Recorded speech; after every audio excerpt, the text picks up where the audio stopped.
গড় মান্দারণ। সমৃদ্ধশালী এই রাজ্যের রাজা অর্জুন সেন, মন্ত্রী দমনক। রাজা নামেই রাজা, প্রধানত মন্ত্রীর কথাতেই রাজ্য চলে। একদিন রাজা এক বিশেষ কারণে অসুস্থ হয়ে পড়লেন। উহ, আহ, আহ, বড় কষ্ট। কবিরাজ, কবিরাজ মশাই, বড় কষ্ট। চিন্তা করবেন না, চিন্তা করবেন না মহারাজ, উনি এলেন বলে। হ্যাঁ, বড়ই চিন্তার ব্যাপার। এ কুষ্ঠরোগ, এ রোগ থেকে মুক্তি পাওয়ার ওষুধ আমার জানা নেই, তবে উপায়। চতুর্দিকে ঢেড়া পিটুন যে মহারাজকে সুস্থ করে তুলতে পারবে তাকে মহারাজ উপযুক্ত পুরস্কার দেবেন। বেশ, ঠিক আছে। কবিরাজ মশাইয়ের কথা মতো মহামন্ত্রী চতুর্দিকে ঢাক বাজিয়ে ঘোষণা করল রাজার অসুখ থেকে মুক্তি পাবার জন্য ভালো বৈদ্যের কথা ও রোগ উপশমে উপযুক্ত পুরস্কারের কথা। এই কথা দিকে দিকে ছড়িয়ে পড়ল। খবর গেল পার্শ্ববর্তী রাজ্য মুচকুন্দপুরে।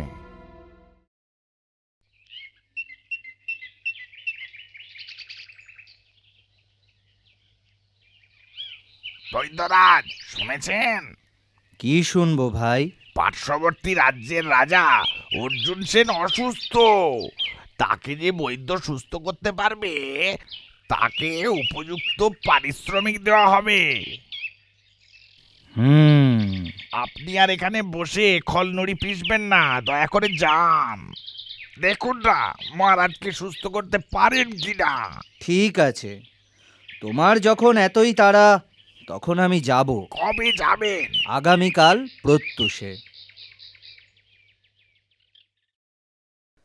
দেখি মহারাজ, আপনার হাতখানা। এবার একটু চোখটা দেখি। এমন বুঝছেন বৈদ্যরাজ? আমি বাঁচবো তো? বাঁচবেন, বাঁচবেন, বহুদিন বাঁচবেন। তবে আমার নির্দেশ মতো চলতে হবে। বেশ, তা না হয় চলবো, কিন্তু বলবেন কি আমার অসুখটা? শ্বেত কুষ্ঠ। আচ্ছা, আমি চলি এখন। আগামীকাল সকালে আবার আসব, আর সাথে আনবো নিরোগ হওয়ার ওষুধ। মহারাজ, আপনার জন্য এই মুগুর এনেছি। এর ভিতর ঔষধ আছে। আপনি রৌদ্রে দাঁড়িয়ে এই মুগুর ভাঁজবেন ততক্ষণ পর্যন্ত যতক্ষণ না আপনার শরীর থেকে ঘাম বের হচ্ছে। ঘাম বের হলে শিকড় শীতল জলে স্নান করে খাওয়া দাওয়া করে শুয়ে পড়বেন। ব্যাস। ব্যাস মানে? মানে রাজা ঘুম থেকে উঠে দেখবেন যে তার রোগ মুক্তি ঘটেছে। আমি আগামীকাল আবার আসব। এখন চলি তবে। প্রণাম।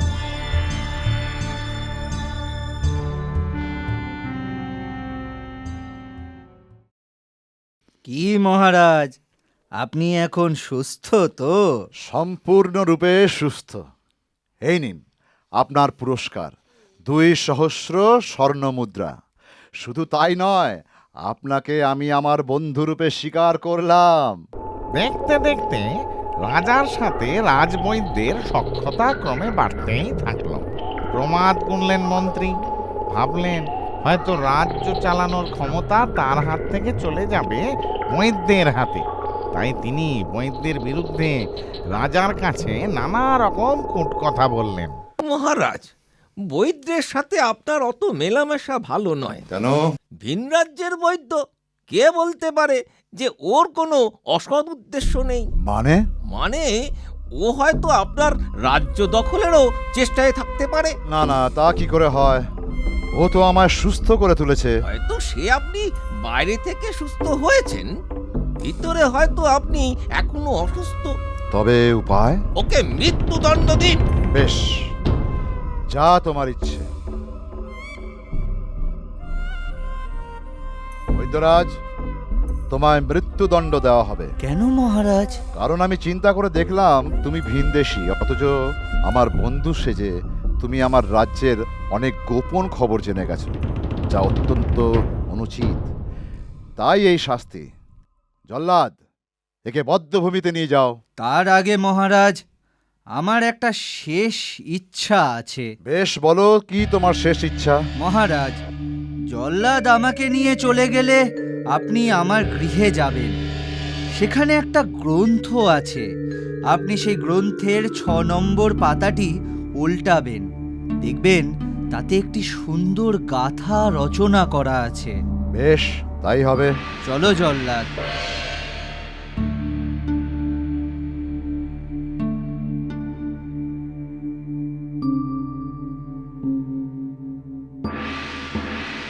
মহারাজ, চলুন বৈদ্যর ঘরে যাওয়া যাক। হ্যাঁ, তাই চলো।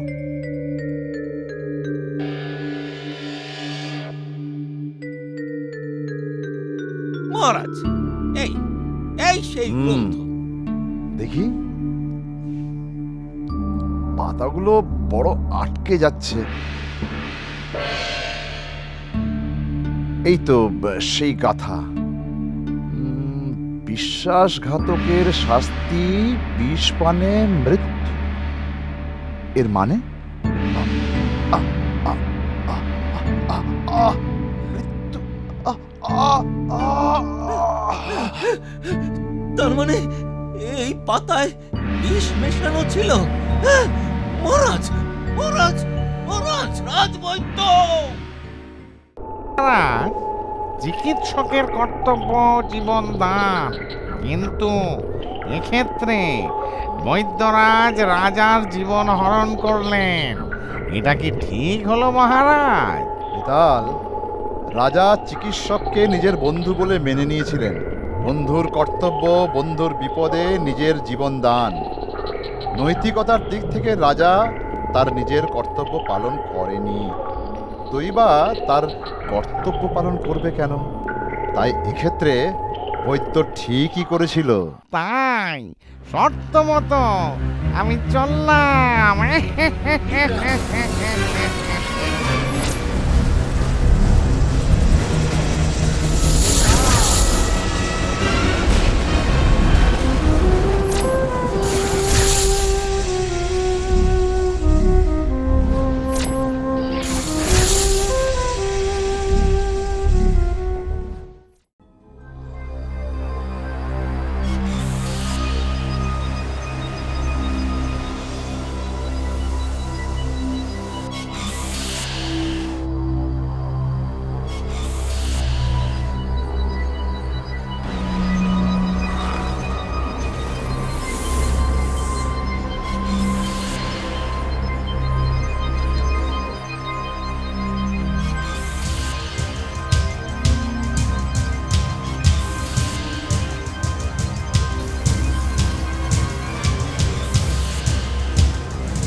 রাজ্য কেতুপুর ছোট্ট কিন্তু সমৃদ্ধশালী। রাজমাতা সুচন্দ্রা তার 2 ছেলে শ্বেতকেতু ও কালকেতুকে নিয়ে বড়ই সুখে দিন কাটায়। বড় ছেলে শ্বেতকেতুই রাজা। সারাদিন রাজকার্যের পর সন্ধ্যায় 2 ভাই নিবিষ্ট মনে পাশা খেলে।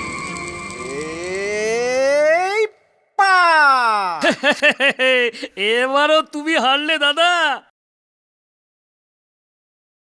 মহারাজ, এরা আপনার সাক্ষাৎ প্রার্থী। কি খবর ভাই সাহেব? মহারাজ, কদিন ধরে গ্রামে এক উৎপাত শুরু হয়েছে।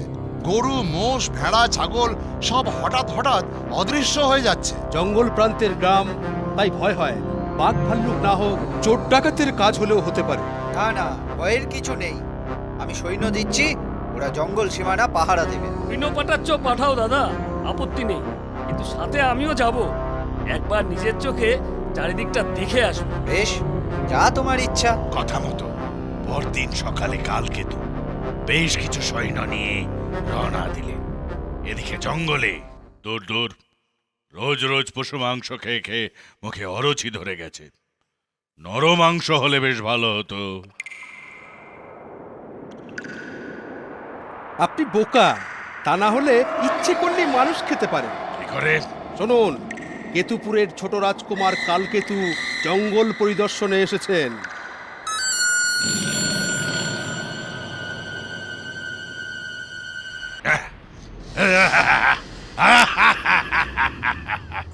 দারুণ দারুণ বুদ্ধি দিয়েছিস তো। ওই ওই দেখুন ছোট রাজকুমার কালকেতু।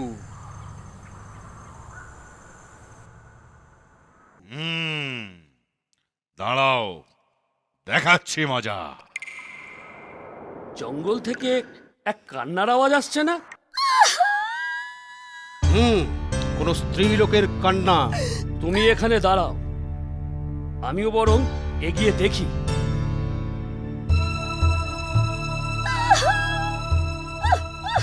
কে আপনি বুড়িমা? এই জঙ্গলে বসে কাঁদছেন কেন? কে আমি তা দেখতে চাস? নে দেখ তবে।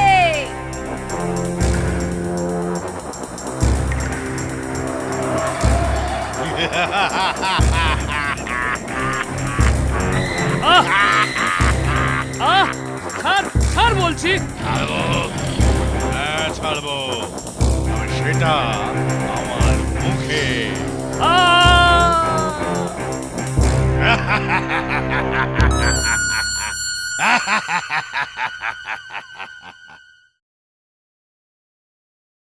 যুবরাজ, জঙ্গল থেকে একটা চিৎকারের শব্দ কানে এলো না? হ্যাঁ, এক দুর্ধর্ষ ডাকাত।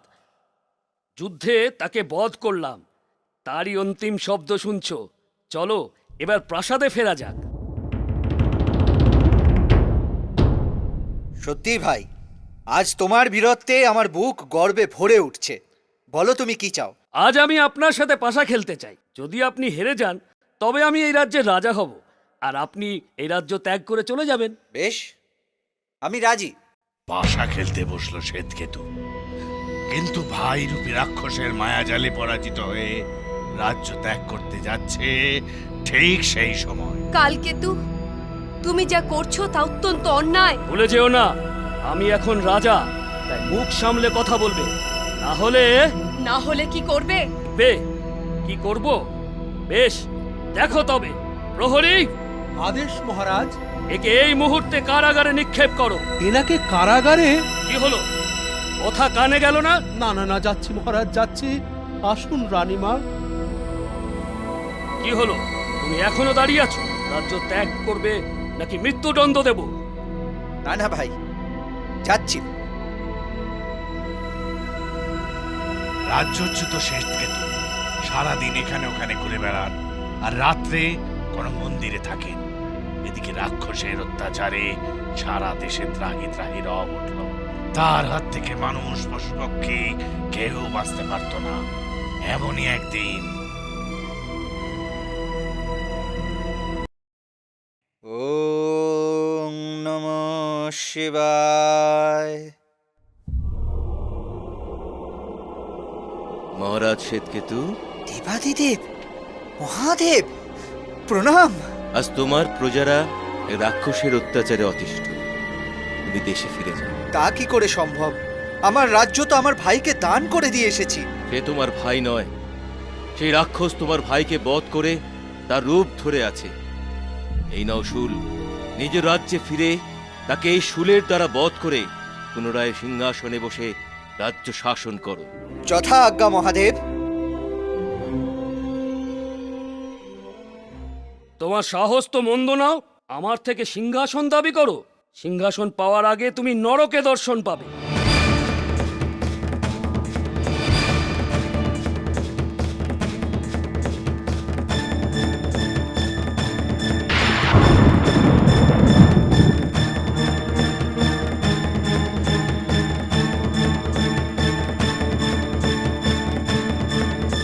আগুনকে তো আমি মাঝপথে আটকে দিলাম, দেখি তো তুমি আমার এই ত্রিশূলটাকে কেমন করে আটকাও।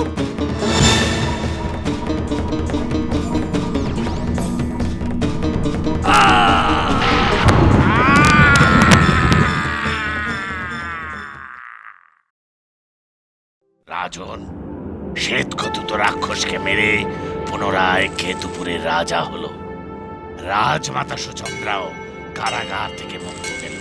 কিন্তু আমার মনে একটা প্রশ্ন বরাবরই উকি দিচ্ছে, রাজা শ্বেতকেতু রাজ্য ত্যাগের সময় সাথে করে কেন নিজের মাকে নিয়ে গেল না?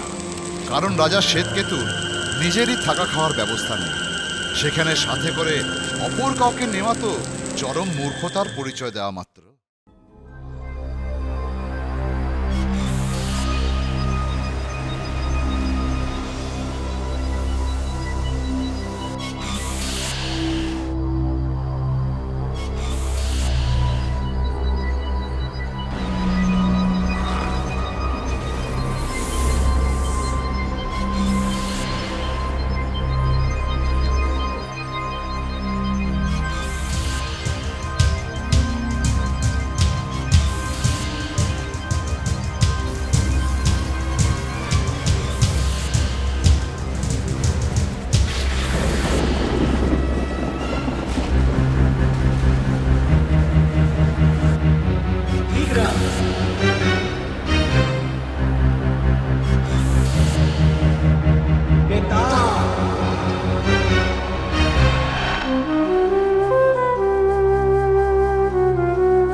ধর্মনগর নগরের রাজা রূপসেন।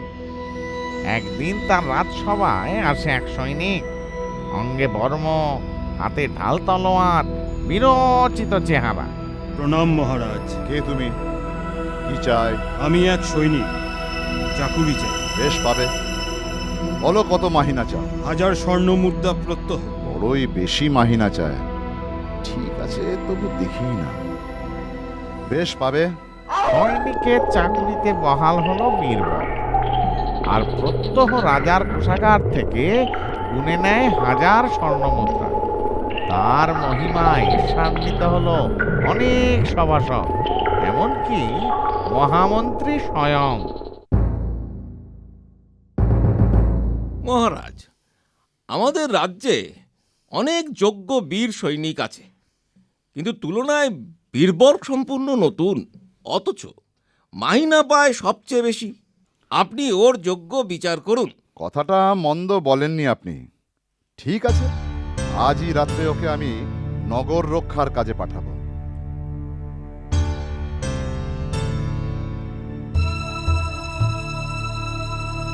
जागते रहो,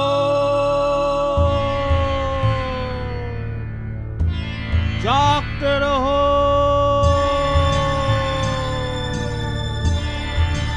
जागते रहो,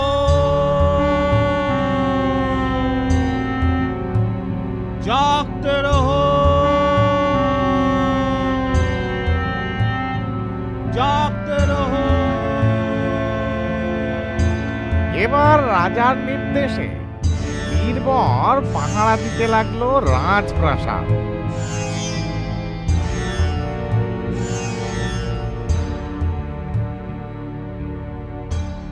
রাজা লক্ষ্য রাখতে লাগলো তার কর্তব্যের প্রতি। বীরবর তার কর্তব্য খুবই নিষ্ঠার সঙ্গে পালন করছে। এত করে লক্ষ্য করছি, কিন্তু তার কার্যে এতটুকু খুঁত দেখতে পারছি না।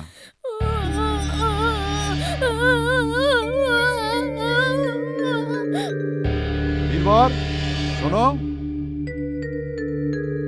আদেশ মহারাজ। দূর থেকে একটা কান্নার শব্দ আসছে না? হ্যাঁ মহারাজ, মনে হচ্ছে শব্দটা শ্মশানের দিক হতে আসছে। কান্নার কারণ অনুসন্ধান করো। যথাজ্ঞা মহারাজ। দেখি তো বীরবর তার কর্তব্য কেমন ভাবে পালন করে।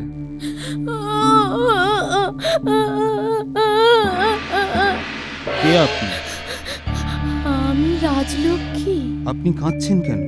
এই রাজ্যে পাপ প্রবেশ করেছে, তাই আমি আজ চলে যাব। আর সঙ্গে সঙ্গে এই রাজ্যের মহান রাজাও মারা যাবে, তাই আমি কাঁদছি। এর থেকে মুক্তির উপায় কি দেবী? নগরের পূর্ব প্রান্তে দেবী কাত্যায়নীর মন্দির আছে। কোনো সহৃদয় নগরবাসী যদি সেই মন্দিরে তার নিজের ছেলেকে বলি দেয়, তবেই এই নগর পাপ মুক্ত হবে। লক্ষ্মীর কথা শুনে বীরবর গেল তার বাড়ি। রাজাও গেলেন পিছু পিছু।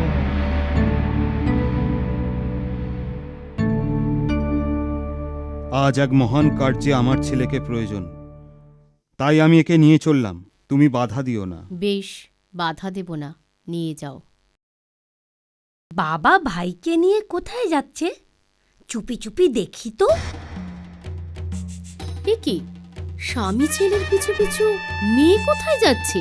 দেখি তো। বীরবর তার পুরো পরিবার নিয়ে কোথায় যাচ্ছে দেখি তো।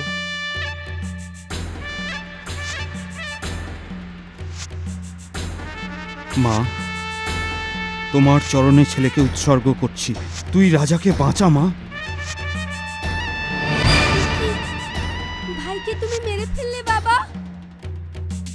ভাই যখন মারা গেল, তখন আমি আর বেঁচে থেকে কি করব বাবা?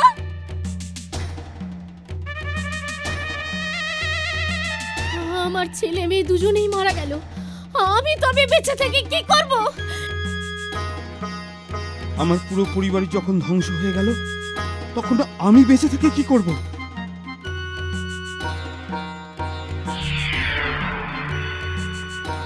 আমি খুশি হয়েছি, এবার বর চাও।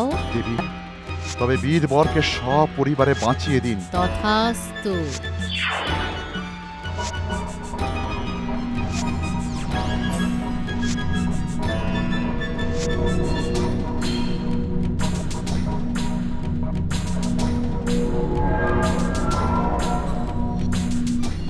হ্যাঁ? বলুন তো কে বেশি উদার, রাজা না বীরবর? রাজা, কারণ ভৃত্যের কর্তব্যই হচ্ছে প্রাণ পর্যন্ত দান করে প্রভুর সেবা করা। কিন্তু রাজা যে ভৃত্যের জন্য অনায়াসে প্রাণ দান করতে পারে, এমন কথা কেউ কখনো শোনেনি। তাই শর্ত মতো আমি চললাম।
বহুকাল আগে এক দেশে বাস করত এক গরিব কাঠুরে।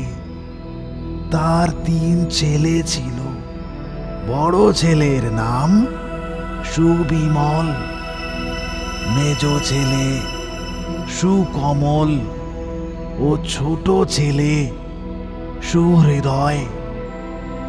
পিতার মৃত্যুর পর 3 ভাই একত্রে বাস করতে লাগলো। একসাথে থাকলেও 3 ভাইয়ের স্বভাব চরিত্র ছিল একেবারেই আলাদা। এমনই একদিন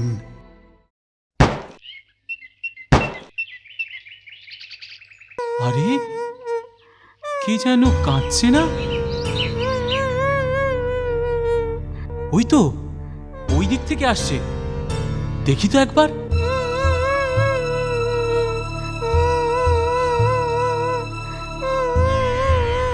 কি হয়েছে, কাঁদছো কেন?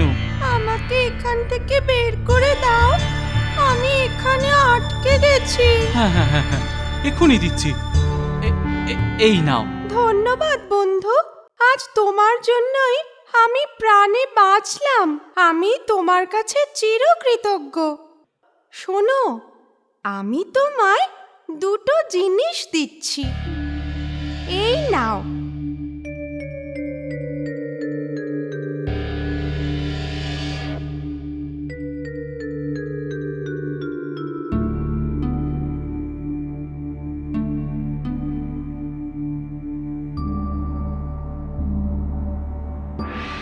এই পক্ষীরাজ ঘোড়া আর এই সোনার বর্ম তোমায় দিলাম।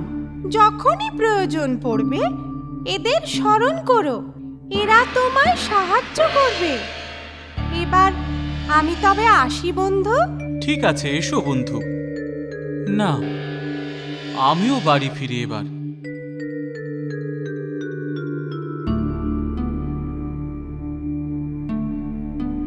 বাঁচাও, বাঁচাও, বাঁচাও আমায়! কে আছো? বাঁচাও! আরে একটা তোতা পাখি, ওই তো ব্যাধের ঝালে ধরা পড়েছে। আমাকে বাঁচাও, এই জাল থেকে মুক্ত করো আমায়। হ্যাঁ হ্যাঁ হ্যাঁ হ্যাঁ, এক্ষুনি তোমায় জাল থেকে মুক্ত করছি। এই নাও, এবার বেরিয়ে এসো। ধন্যবাদ, ধন্যবাদ বন্ধু, আজ তোমার জন্যই আমার প্রাণ রক্ষা হলো। আমি তোমার কাছে চিরকৃতজ্ঞ রইলাম। কখনো কিছু জানতে হলে আমাকে স্মরণ করো, আমি সাহায্য করব। আমি আসি বন্ধু, বিদায়। না, আমিও বাড়ি ফিরি এবার।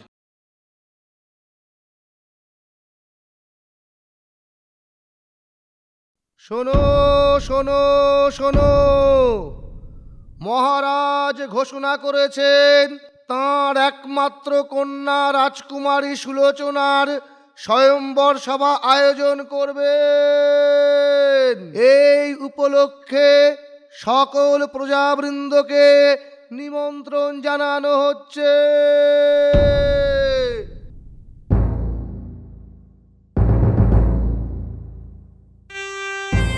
মাননীয় রাজন্যবর্গ, আপনাদের সবাইকে এই সভায় স্বাগত জানাচ্ছি। আমার কন্যার 2টি শর্ত আছে। রাজকুমারী সুলোচনা সম্মুখের ওই যে কাঁচের পাহাড়, ঠিক তার চূড়ায় থাকবেন এবং রাজকুমারদের সেই কাঁচের পাহাড়ের চূড়ায় উঠে রাজকুমারীর একটি প্রশ্নের সঠিক উত্তর দিতে হবে। যে ব্যক্তি সফল হবেন তাকেই রাজকুমারী বরমাল্য পরাবেন। এ আর এমন কি শর্ত? এক্ষুনি পৌঁছে যাব ওই পাহাড়ে।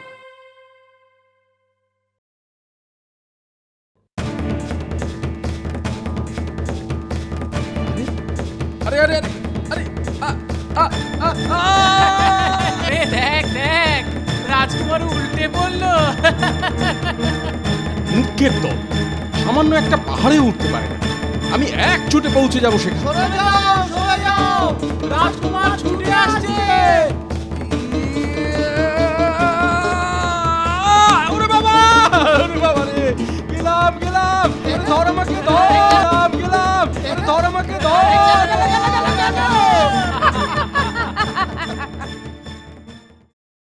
মহারাজ, আজ্ঞা করুন, আমি একবার চেষ্টা করে দেখতে চাই। কে তুমি? সামান্য কাঠুরে। আমার নাম সুহৃদয়। ঠিক আছে, যাও, তুমিও একবার চেষ্টা করে দেখো। ধন্যবাদ মহারাজ।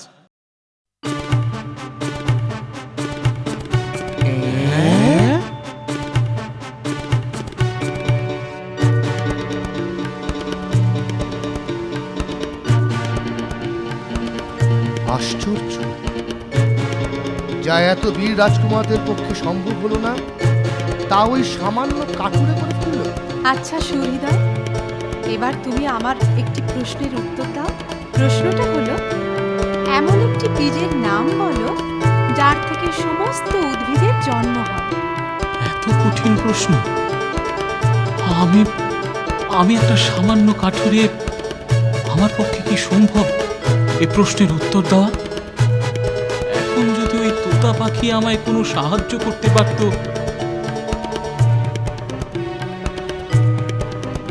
বলো, কেন স্মরণ করেছো আমায় বন্ধু?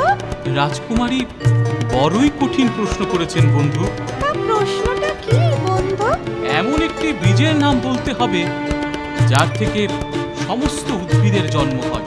এমন একটি বীজ যার থেকে সমস্ত উদ্ভিদের জন্ম হয়, তা হলো জল। রাজকুমারী, সঠিক উত্তর হলো জল। যথার্থই তোমার উত্তর সুহৃদয়। মহারাজ, সুহৃদয় কিন্তু অন্যায়ভাবে রাজকুমারীকে অর্জন করেছে। বেতাল, রাজকুমারী শর্ত রেখেছিলেন ঠিকই, কিন্তু কোনো বিধিনিষেধ তার শর্ত পালনের ক্ষেত্রে রাখেনি। তাই যথাসময় হরিণ ও তোতার সাহায্য নিয়ে সে প্রকৃত বুদ্ধিমত্তারই পরিচয় দিয়েছে। অতএব এটা বলা ভুল যে সুহৃদয় অন্যায়ভাবে রাজকুমারীকে অর্জন করেছে।